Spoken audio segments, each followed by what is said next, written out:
Magandang umaga sa ating lahat. Bale malapit na tayong matapos magbunot ng kamoting kahoy.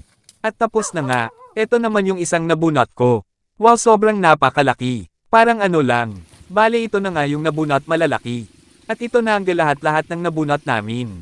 Sobrang napakarami diba? Halos 1 hektarya rin itong natanaman. At naka 500 sako. Paliwanag ko lang, hindi rin ganun kabilis ang pag-aani ng kamoting kahoy. Lalo na kung konti lang ang mga tao mo.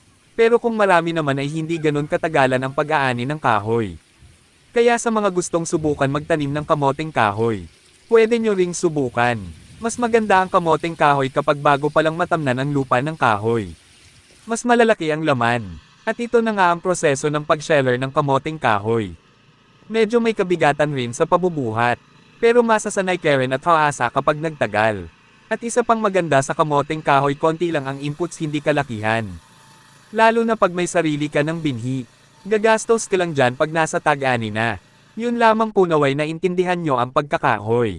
Thank you at huwag kalimutang mag-subscribe para sa mga susunod pang mga video. Agyaman ni Roman.